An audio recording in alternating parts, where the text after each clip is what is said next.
To stay updated, subscribe to TJA Academy.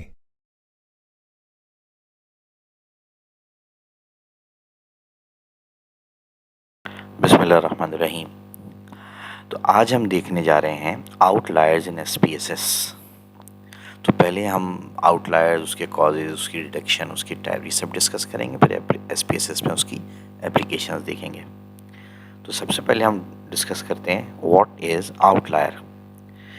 Basically unusually high and unusually low score और extreme observation. किसी भी, for example मैं एक group of people लेता हूँ, स्टूडेंट्स लेता हूँ जिनकी जीपीए फॉर एग्जांपल 2.9 और 3.2 के दरमियान है, और उनके दरमियान एक स्टूडेंट ऐसा मुझे मिल जाता है जिसकी जीपीए फॉर एग्जांपल 3.9 है।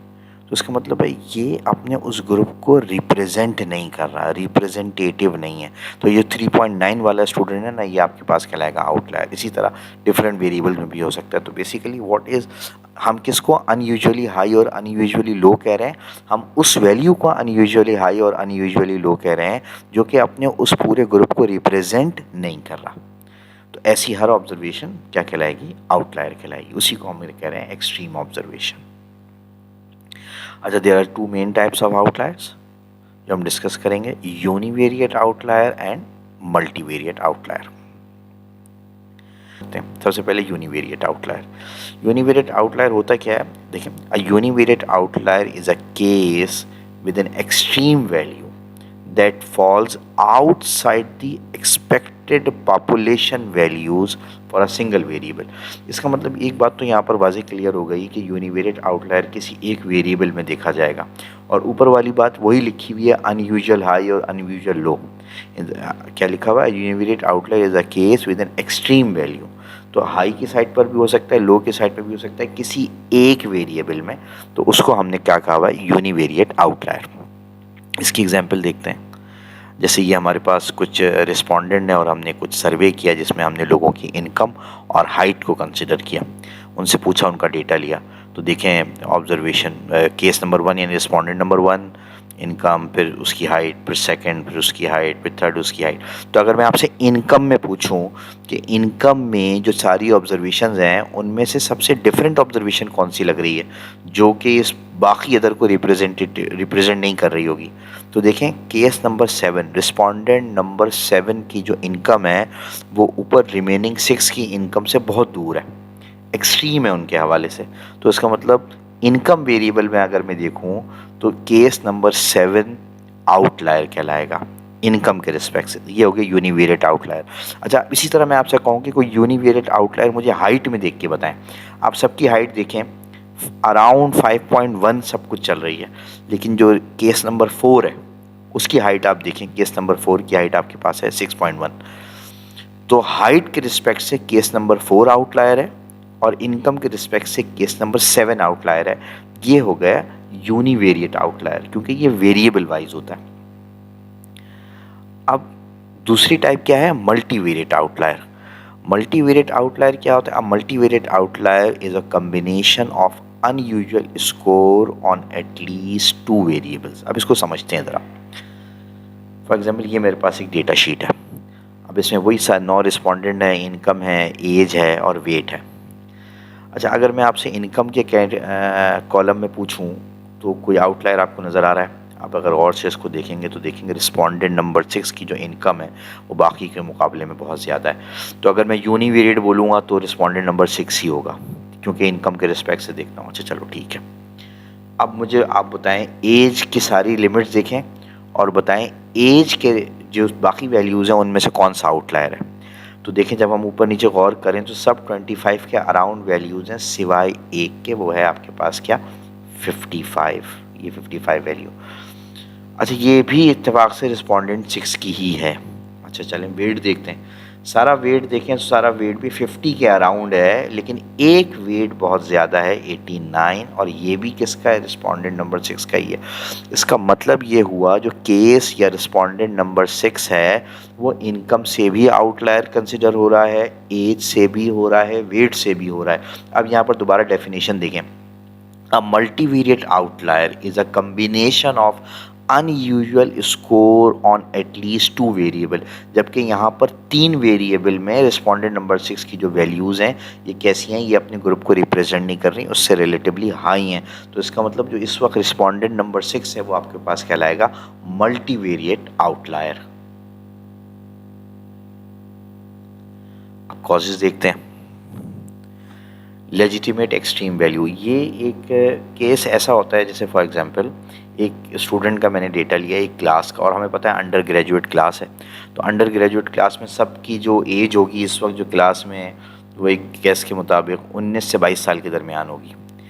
लेकिन एक 40 साल का इंडिविजुअल स्टूडेंट भी वहाँ बैठा हुआ है और उसने ऑफिशियल एडमिशन लिया है, वो उस क्लास का पार्ट है, लेकिन उसकी एज बाकी पूरे ग्रुप को रिप्रेजेंट नहीं कर रही।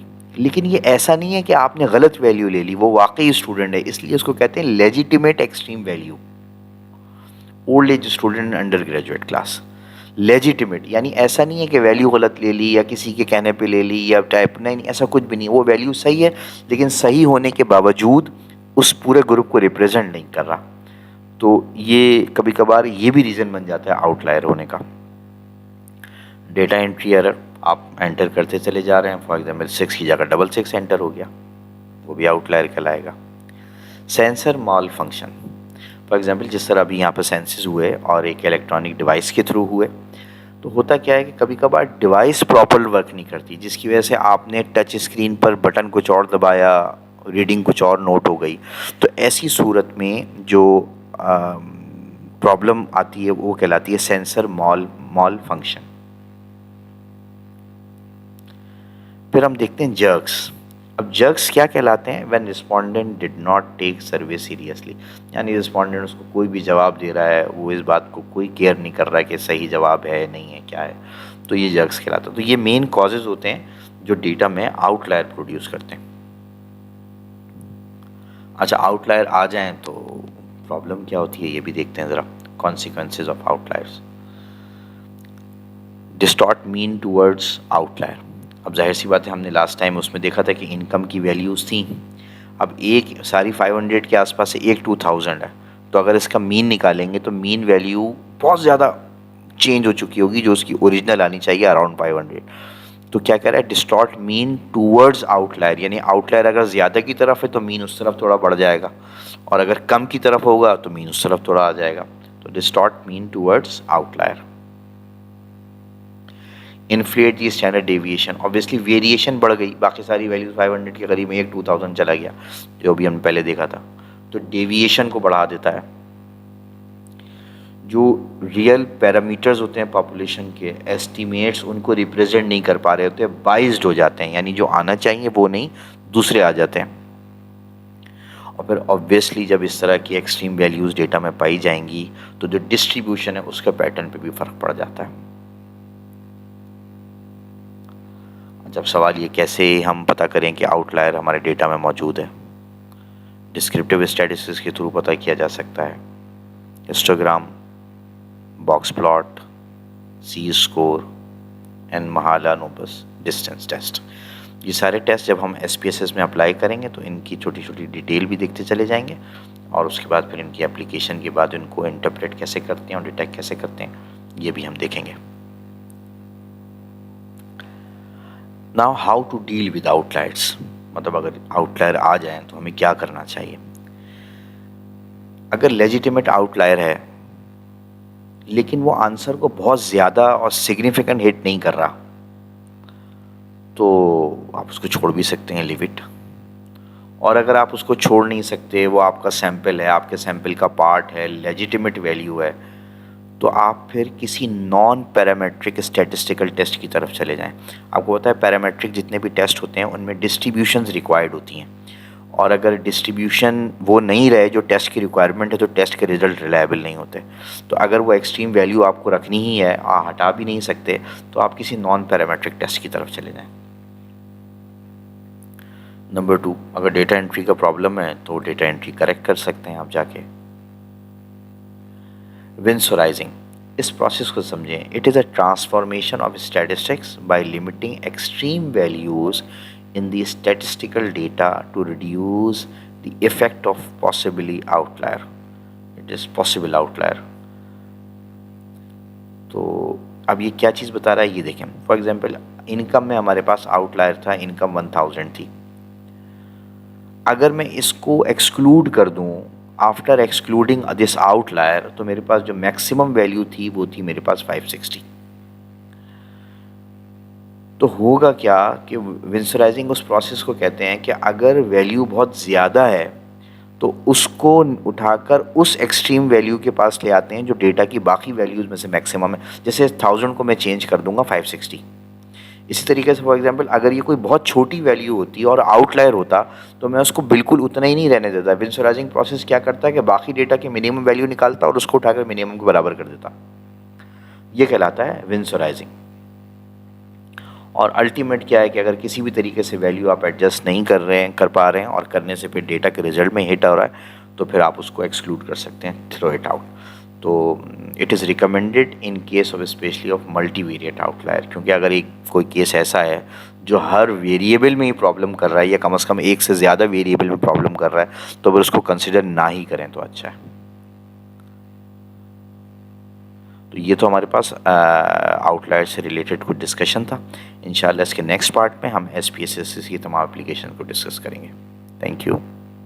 अगर ये वीडियो आपको पसंद आए तो उसको लाइक करें, शेयर करें, हमारे चैनल को सब्सक्राइब करें और बेल आइकन पर ज़रूर क्लिक करें।